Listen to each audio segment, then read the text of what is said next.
Il est devenu connu de tous les Québécois en dirigeant la commission d'enquête sur les scandales des commandites. Contre-emploi pour cet homme discret qui a exercé ses fonctions de juriste dans l'anonymat pendant près de 50 ans avant de se retrouver sous les feux de la rampe.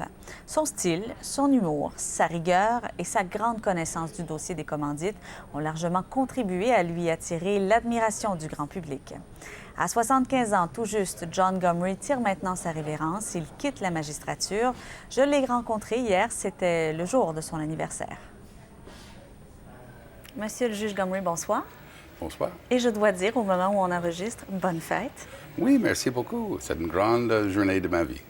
On tourne toute une page, on laisse aller Exactement. toute une vie. On ferme une porte et on ouvre une autre. Et la porte qu'on ouvre, c'est plein de choses imprévisibles. Alors, c'est excitant. Avez-vous pris le temps dans les derniers mois de jeter un regard sur ces 75 ans, mais aussi ces 50 ans de vie pour la justice? Auriez-vous cru il y a 50 ans? Mais je pense, inévitable lorsqu'on arrive à ce point de la vie qu'on regarde en arrière pour essayer d'évaluer ce que vous avez accompli, ce que vous avez fait et les accomplissements. Alors, on essaie de se rappeler de beaucoup de choses qu'on avait tendance à oublier. Et alors, l'âge de 75 ans, c'est un âge de nostalgie, je pense. De nostalgie. Êtes-vous fier de vous, de ce que vous avez fait? Mais fier, peut-être, ça, c'est pas le mot que j'emploierais. Je dirais, je suis satisfait que j'ai fait une carrière dont je suis fier. Je suis loin d'être satisfait que j'ai fait tout ce qui était possible à faire et je reconnais que j'ai commis des erreurs et des erreurs importantes ici et là et je regrette mes erreurs, mais la volonté de faire un bon travail était toujours présente et je suis satisfait. Vous avez fait ce retour en arrière. On va faire un retour en arrière un peu moins loin, si vous le voulez. Oui. On va se reporter à il y a quelques mois, quelques années, les moments de Gomry qui vous ont marqué, qui ont marqué les Canadiens aussi. On peut regarder quelques extraits de ces audiences. Merci. Vous essayez par tous les moyens d'éviter à répondre aux questions. Est-ce qu'il y a une raison pourquoi? Nervosité, Monsieur le commissaire. La Excusez-moi. nervosité. Alors, calmez-vous et répondez aux questions, s'il vous plaît. Parfait, Monsieur le commissaire. Je vous dis le pif. Pouvez-vous me donner une traduction en anglais du mot pif? Vous étiez avec qui ce soir-là? Est-ce que je suis obligé de dire avec qui j'étais? Bien, je vous pose la question. Ben, j'étais accompagné d'une personne qui m'accompagnait. Il était avec quelqu'un au restaurant Frank. Vous étiez avec M. Morcelli? Oui. Okay.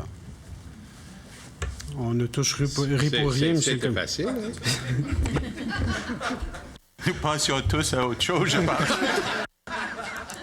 Oh non, un peu moins juteuse que je pensais. Monsieur Morcelli, Monsieur le commissaire, excusez-moi. Monsieur le commissaire, excusez-moi. Mais non, je ne vous excuse pas, Monsieur Morcelli. D'accord. Après tout ce que j'ai lu, qu'est-ce que lui a dit sur moi? Vous êtes ici pour répondre aux questions le plus poliment possible, s'il vous Je plaît. le fais. Très bien. Prochaine question. Mais si vous me permettez, monsieur le commissaire. Non, vous n'êtes pas permis de faire votre évaluation de la personnalité ni de la fortune de M. Brault. Vous êtes ici pour répondre aux questions. Merci, monsieur le Continuez. commissaire. Et la déclaration de la preuve, vous ne proposez pas qu'il soit déposé ce soir pour me permettre d'en prendre connaissance parce que j'ai beaucoup de temps libre le soir. Vous avez devant vous. On va la garder pour demain. Oui, effectivement, ce serait préférable. Merci. À la blague, la main de fer lorsqu'il le fallait à l'occasion aussi. Et là, vous parlez du temps libre que vous aviez le soir, évidemment, à la blague. Ça a été quelques années où vous avez travaillé, comme j'imagine, rarement. Le nombre d'heures pour dormir devait être assez limité. C'est une épreuve, ce que vous avez vécu. Je n'ai jamais travaillé si fort dans ma vie, honnêtement. Parce qu'on a choisi, pour raccourcir le plus possible la durée de la commission, on a convenu dès le début de siéger en dehors des heures qui sont normalement siégé par un tribunal de justice. Hein. On est allé, par exemple, jusqu'à 5 heures, chose que les tribunaux ne font pas. Évidemment, chaque heure ou demi-heure siégée en supplément à l'heure normale réduit le temps disponible de préparation, pas seulement pour moi, mais pour les avocats. Alors, j'ai été un peu perçu comme un homme qui forçait tout le monde à travailler très fort, mais je me suis forcé de travailler fort moi aussi. Votre épouse disait qu'à un moment donné, la pression était tellement forte que vous n'avez jamais vu voûter comme ça sous la pression, mais aussi qu'elle savait que vous dormiez pas assez. Elle est allée 5 semaines à Ottawa vous surveiller et vous apaiser. Oui, c'était très apprécié aussi, hein, parce que je peux endurer ma propre compagnie pour une certaine période de temps, mais tout le monde a besoin d'un contact social. Et dans les circonstances de la commission, je ne pouvais pas passer beaucoup d'heures avec, par exemple, des avocats de la commission. J'avais besoin de garder une certaine distance. Je ne connaissais pas grand monde à Ottawa, sauf ma fille qui y demeure et son mari. Et même ma fille et son mari étaient un peu hésitants de passer trop de temps avec moi parce que lui, il travaillait pour le gouvernement fédéral. Il était un peu mal pris avec cette situation. Ma fille, excusez-moi, Sally, était un avocat en pratique privée avec le bureau Ogilvy-Renault, d'où venait M. Roy. Il n'avait pas des contacts à aucun moment au sujet, mais quand même, il y a la question de la perception. Voilà. Ouais. Ça vous a fait mal, ça, qu'on laisse douter de cette perception-là auprès de votre fille? J'ai pensé que c'était un coup bas, honnêtement, d'impliquer ou d'essayer d'impliquer ma fille dans toute cette affaire. Mais c'était un ressentiment qui n'a pas duré longtemps, mais quand même, à l'époque, j'étais malheureux que c'est arrivé.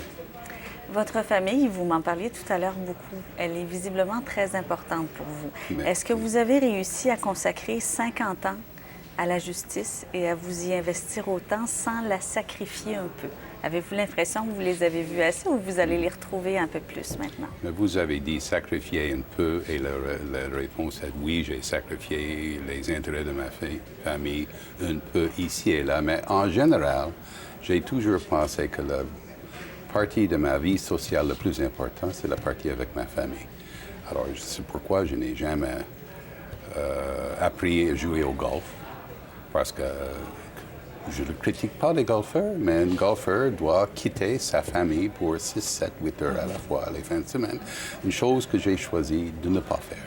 Au lieu, j'ai bâti un chalet d'été au bord d'un lac et j'ai fait une chose dont je suis fier et que je ne regrette pas du tout, c'est que durant toutes mes années de pratique de droit comme avocat et durant toute ma carrière comme juge, le mois de juillet était sacré et on le passait avec la famille au chalet d'été. Pas de téléphone. Pas de téléphone. Pas de téléphone. Qui était regardé avec horreur et choc par mes associés au bureau, par plusieurs de mes clients lorsque j'étais avocat, par mes collègues lorsque j'étais juge. Mais j'ai dit non, je n'ai pas besoin d'un téléphone parce que je n'ai pas l'intention de communiquer avec qui que ce soit. Durant mes vacances, je me dévoue à ma famille.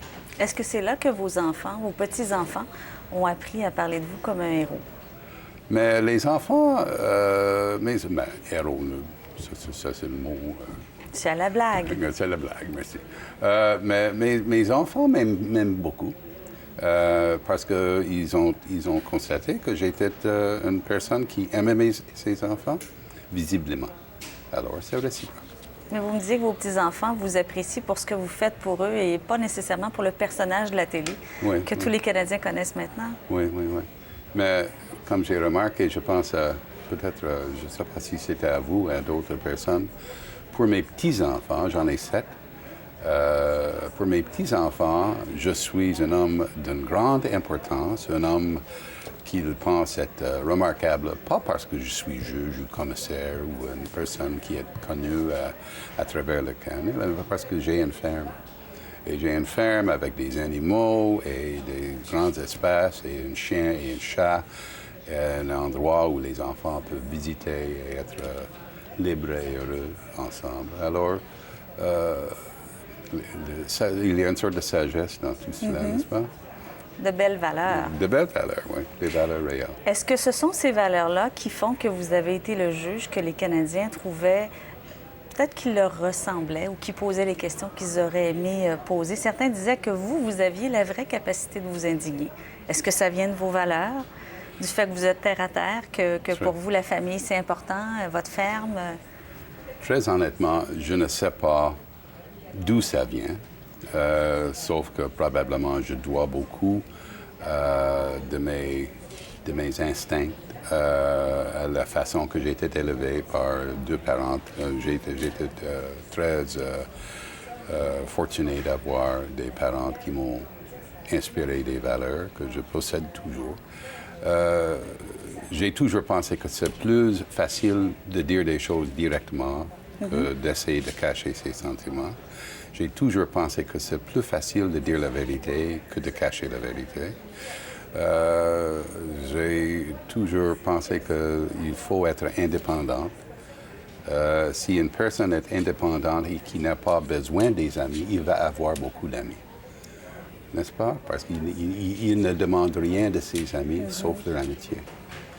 Alors, ce sont des valeurs que j'ai reçues de notre génération, que j'essaie de transmettre à mes enfants.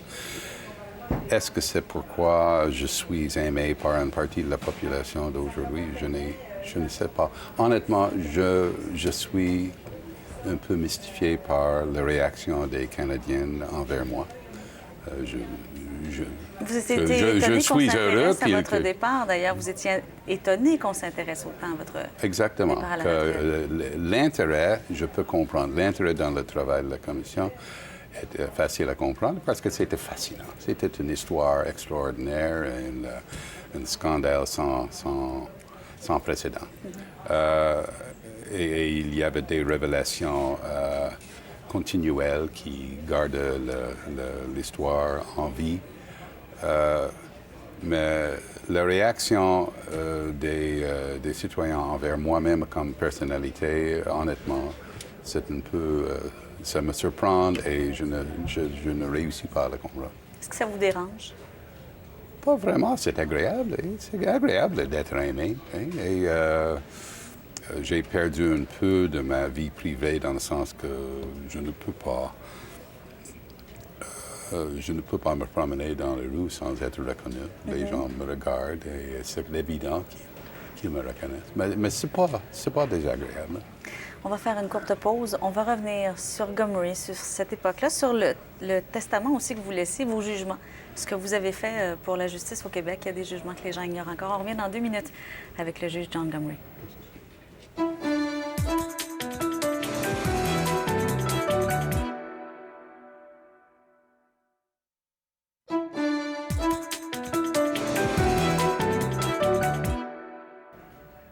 Le juge Gomery est avec nous ce soir à 75 ans. La loi l'oblige à prendre sa retraite de la Cour supérieure, entre autres. C'est totalement involontaire de ma part, mais c'est une bonne chose pareil, oui, que je prenne ma retraite parce qu'un juge ne devrait pas continuer d'exercer ses fonctions après un certain âge. Et même si la fixation à 75 ans est un peu arbitraire, c'est un bon choix, je pense. Mais là, vous ne resterez pas seulement sur la ferme, j'imagine. Vous devez vouloir des projets, vous devez vouloir faire autre chose. Il faut absolument que je trouve autre chose à faire parce qu'autrement, je rendrai malade ma femme.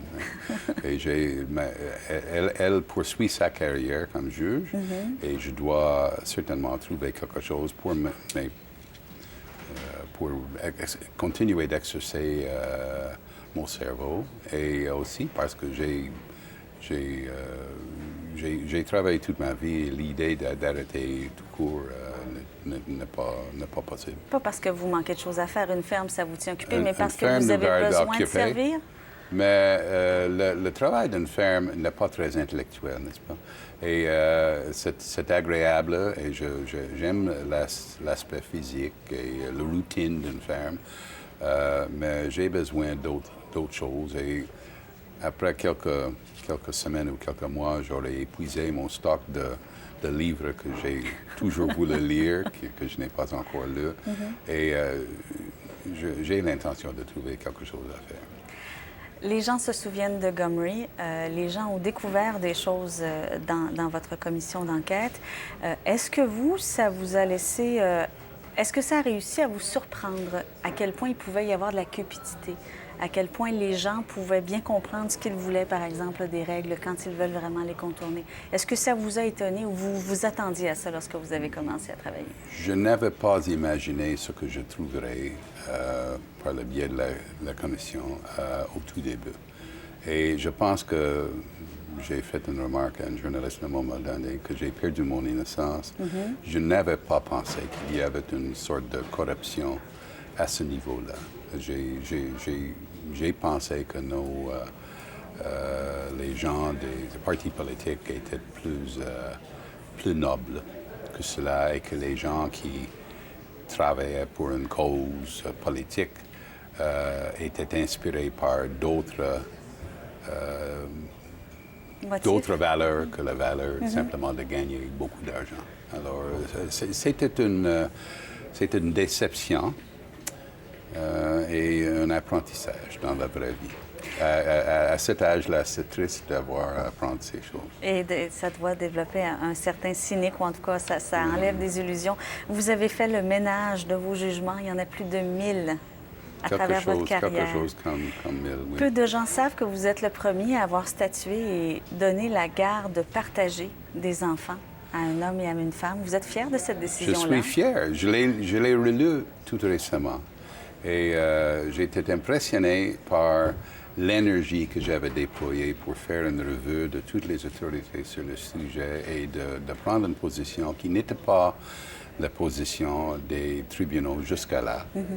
Et j'étais très fier du fait que la Cour d'appel a pris mon jugement, l'a examiné et ont dit il a raison. Ils ont corrigé certains aspects de mon jugement. Mais le grand principe qu'on peut imposer une garde conjointe, qu'on appelle aujourd'hui garde partagée, au couple, à deux personnes qui ne le voulaient pas, ou l'une d'eux ne le voulait pas, ça, c'était un précédent et je suis bien fier. J'ai écrit d'autres jugements dans le droit de la famille qui étaient aussi un peu... innovateur, audacieux même. Je me rappelle que j'ai entendu une cause où il y avait une sorte de lavage de cerveau des enfants par l'une parente contre l'autre. Et je l'ai dénoncé et j'ai fait un changement de garde contre la volonté des enfants parce que je ne pensais pas que c'était dans leur intérêt d'être toujours sous le garde de quelqu'un qui les inspirait de détester l'autre parent. Est-ce que les enfants s'en sont mieux portés après?